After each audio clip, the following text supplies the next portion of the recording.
Welcome, everybody. I am Doc G of Hamilton Radio Oldies, and we have a special guest interview with Alexis Marrero from Ablaze Entertainment. Welcome, Alexis. Hi, thank you so much for having me. How are you? Fine. And you just said you got done school? You just Yeah, finished college? I just finished 4 hours of lectures, so came home for this. So just let me ask you, so what are you studying in college? I am studying electrical engineering and I have a minor in math. Beautiful. Okay. Thank you. So when you started with music, what was your first influence? What did you say? Like, I want to be a musician. Like when I talk to my daughters, it's like, Dad, I wanted to sing. Dad, I wanted to do this. Dad, I wanted to do that. And then some kids do and some kids don't. What did you really want to do? So I honestly can say I've always wanted to do music. I've always been very passionate and just have had a true love for music. Some of my early influences would be artists like Ed Sheeran. I kind of grew up loving rock as well. So my mom was a big Bon Jovi fan. I listened to Elvis Presley quite a bit, and just artists like that really inspired me. I know it's kind of like all over the place, those artists, but yeah, I just really grew up on a big love for music and kind of took off from there. Let me tell you, that is probably the best way. This is where you get a rounded version of Mhm. all the different artists that you like, and you just put it together somehow, some way, and make your own music. So, what do you do? Play like any instrument as well? I play a little bit. So when I was 15, I taught myself how to play ukulele. So that kind of really like pushed my passion for music. And I know a little bit of guitar. I will write some of my songs on guitar, but as for playing out any instruments, I don't typically play out instruments. I just sing. Okay, well, that's fine. There's a lot of artists that just sing or play a little bit every now and then. You learn more as you do it. You're young. You got a lot of time yet to do that. Absolutely. So tell me more about your music. So let's talk about some of the music that you created and we'll get to some of the new music.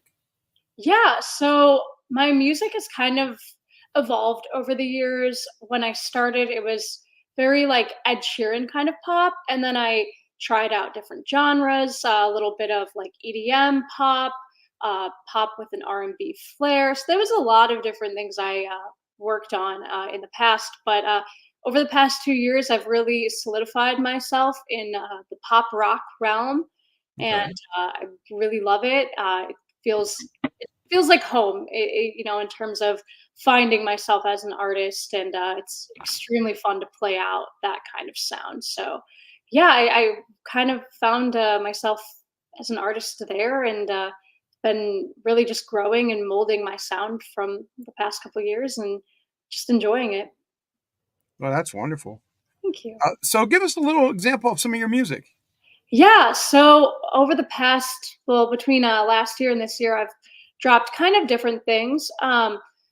There's ballads that I love, like my song "Wake Me Up," and then there's kind of more high energy songs like "Overdrive," my latest single. That's kind of more on the rock realm of things, but I also really love to do things like that. It's kind of a newer passion for me. I Okay. feel like, in the past, I've always been a very big balladeer in terms of my writing, but been kind of branching out, especially this year, and putting out songs that I think are a lot more high energy and more musically exciting than things I'd done in previous years, and it's very fun to experiment there.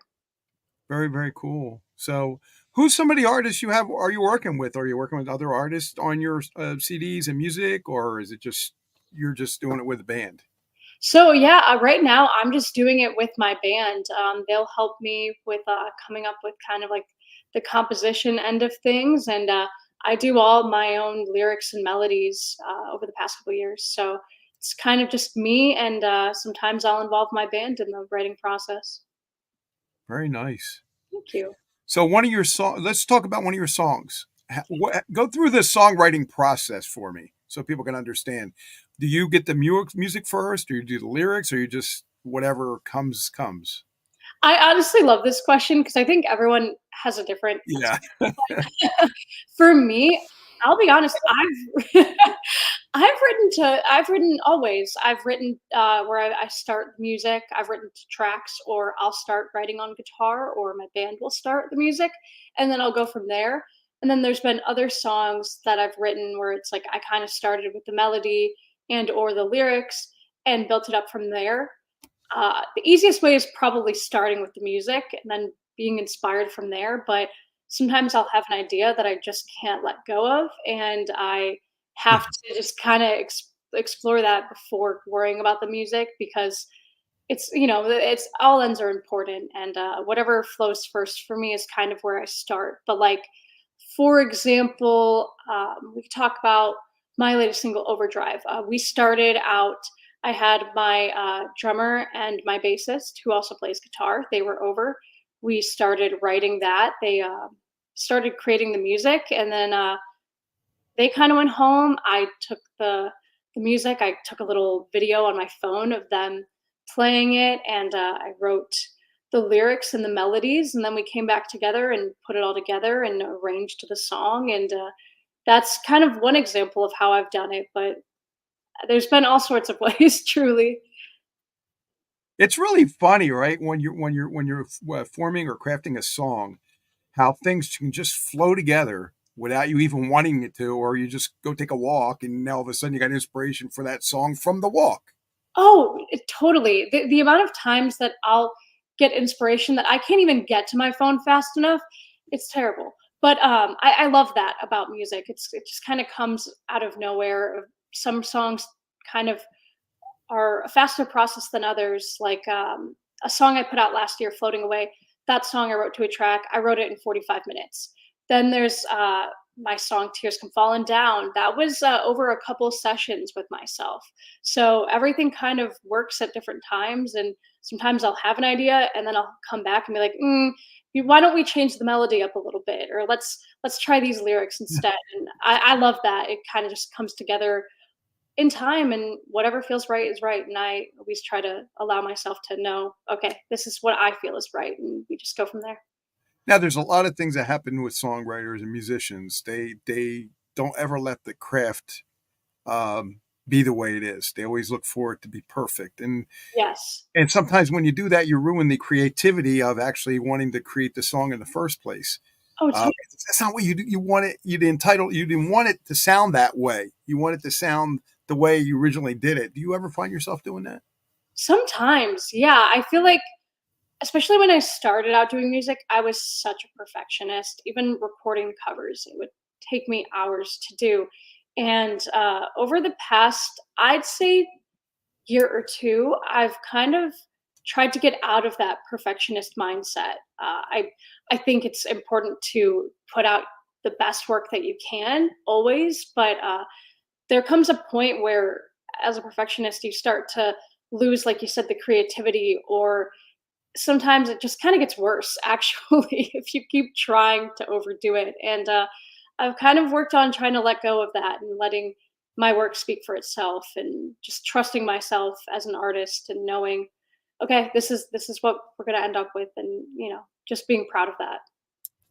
Are you the type of artist that once you were like at a dinner table and you'll start writing stuff down and you're like, oh, I got to get to the studio right away and do it, or you just keep it in the back of your mind and just keep writing it down? Usually I will kind of wait. It depends on how fast things are. I always have like I'm sure other artists do this, where it's like I have like just voice memos of like like inaudible ideas. I actually was doing that yesterday, which is funny. But yeah, no, I usually don't rush to the studio until I kind of really know where I want the song to go. So I don't like to rush that. I think that if the song was ready, absolutely, let's get in there. I've done a song where it's like, okay, I'm going to the studio in a week. We got a week to write this. We got 2 weeks, whatever. And I've done that, and it's great. But for the most part, I like to just take my time with it and see where it goes. I love that. I love the fact that you do that.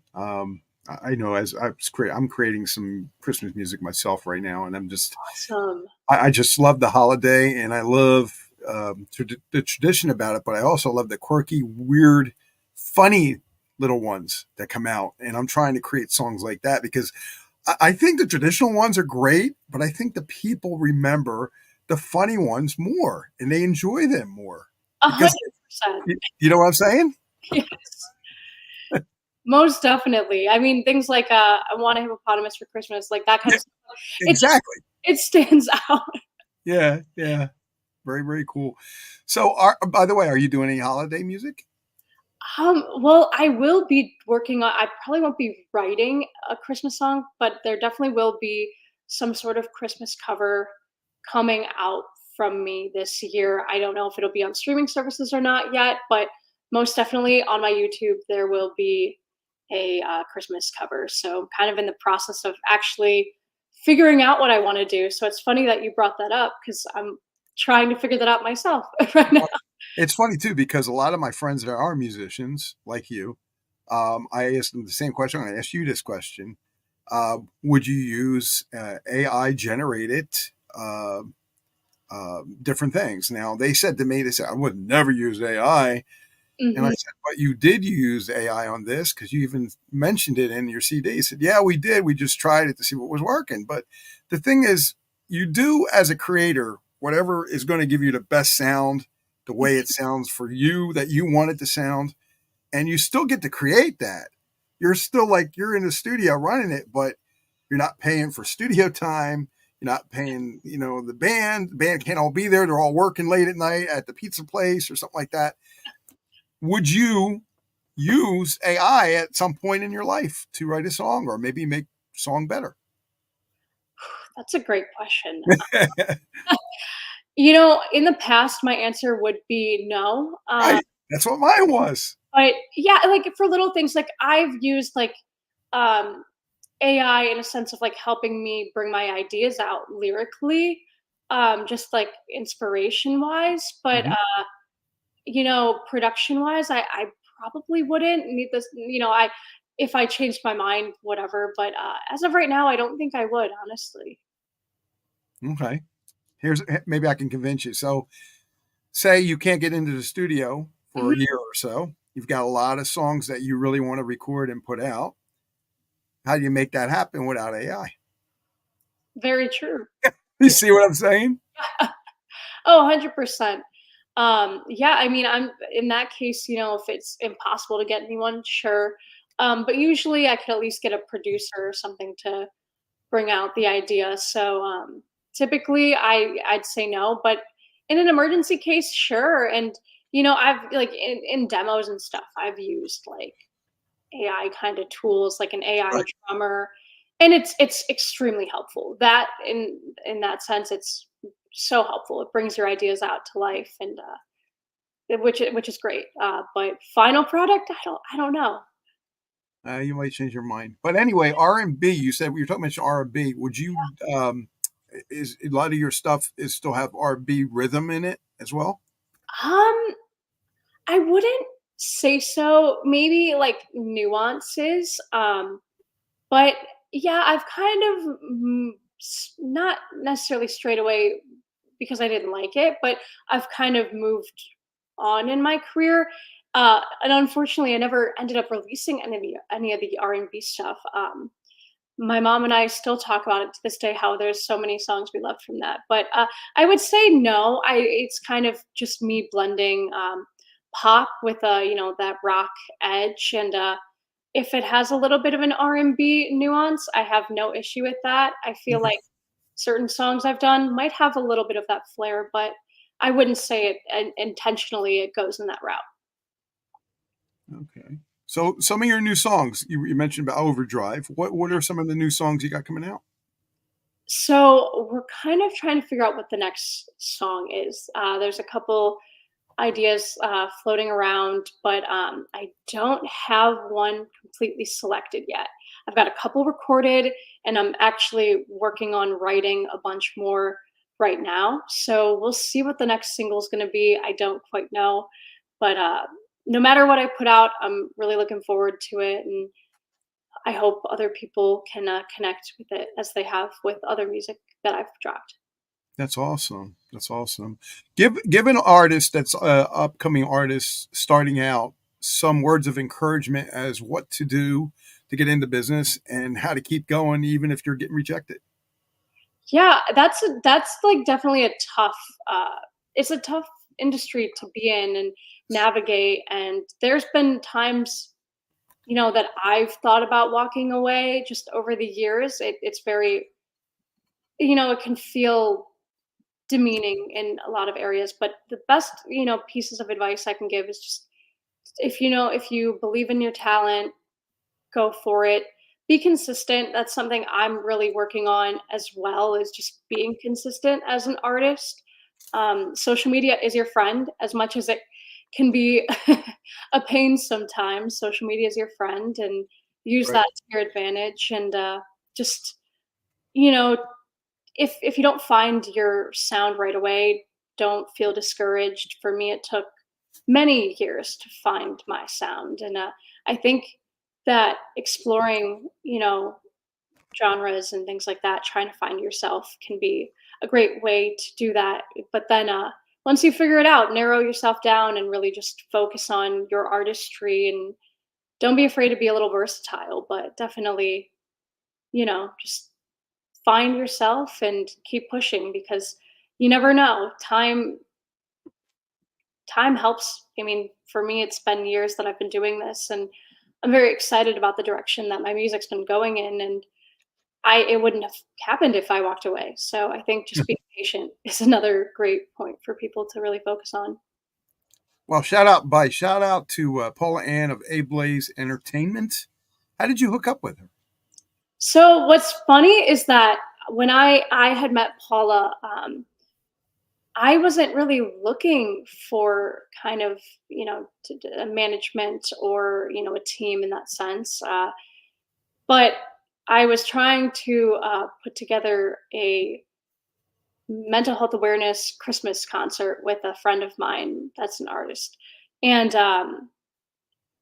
she had a nonprofit at the time called SOS for Life. So we had reached out to her about working on that, kind of like collaborating for a concert. And she heard me sing. And then the rest is history. And I'm incredibly grateful for her and Ablaze for really just molding me and helping me grow as an artist. And I wouldn't be where I am without them. So Oh, that's so sweet.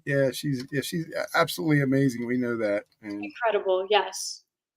she's she's a piece of work, but I love her. Uh, yeah, we love her.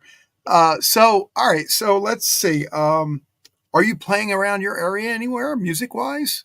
Absolutely. Yeah. I just kind of finished up a summer tour, and I did a couple shows out here in my area. I'm out in Cleveland, Ohio. So I did some shows out here, and my next show on the board is actually in Cleveland, Ohio as well. I'll be playing on October 11th at the Brothers Lounge. So if anyone tuning in is in the Cleveland area, feel free to come on out and check out my music. Oh, that's awesome. Yeah. Yeah, That's, but I play out all the time in Cleveland, if not every month, every other month. all right, that's wonderful. So we got a couple more minutes left. Give out your information so people find your music. So my name is Alexis Marrero, so you can find me on any mainstream streaming service. My socials are all under official Alexis Marrero. So official Alexis Marrero on Instagram, TikTok, and YouTube. Those are kind of my main three. I also have Facebook under the same username. I love that because when I find an artist, they've got this name, that name. I said, how is anybody going to find you? Right? It looks like all different artists, and Totally. just combine everything and use one name for everything. Oh, it Branded. makes it so much easier. Very, very little, like, would I not you like use the same handle, because then you can't find the person, and then you got to also list four different usernames. I just, it's not convenient for sure.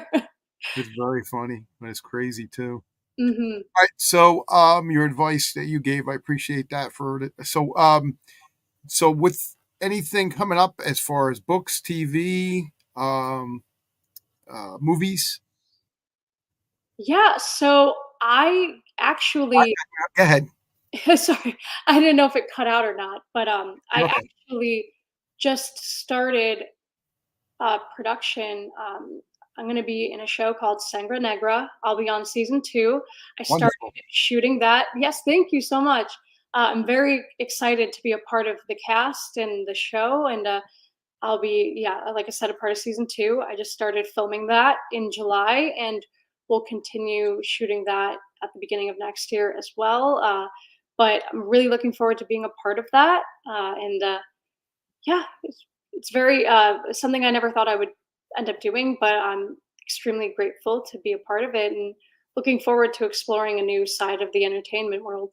No, cool. So who's your favorite female singer, music wise right now? So I would have to say Miley Cyrus is probably my greatest female influence, but specifically what kind of inspired me the most was her not her last album, but the album before that, Plastic Hearts. I absolutely love it. I think that pop rock, especially the rock sound, she just nails it, and I really look up to her as an artist. I think she's an incredible vocalist. Yeah, she's an amazing person. Just she's so full of life. I love her too. She's a wonderful person. I thought you were going to say Taylor Swift. No, no, That's not what usually all the artists say. Taylor Swift. really. Wow. See, I'm shocked. I mean, Taylor has built an empire for herself, so I it doesn't entirely surprise me that many people look up to her. But yeah, no, Miley for me all the way. That's wonderful. That's Thank wonderful. you. Well, I want to thank you for being here tonight. I appreciate your time. I know you were busy and you just got done school. But I want to thank you for being here tonight. And please give out all your information again so they can find you and get your music. And please make sure I get the music. I told Paul Ann to send it to me. I want to make sure I get your MP3s so I can start and Absolutely. keep playing what I got with you. Yeah, absolutely. Well, thank you first off for having me. It's an honor to be here, and Oh, it's been great chatting with you. And if you guys want to check out my music, my name is Alexis Marrero on all streaming services and on any social media platform: Instagram, Facebook, YouTube, and TikTok. You can check me out at official Alexis Marrero. thank you so much. Have a good night, Alexis. Oh, you too. All right. Bye bye. Bye, everybody.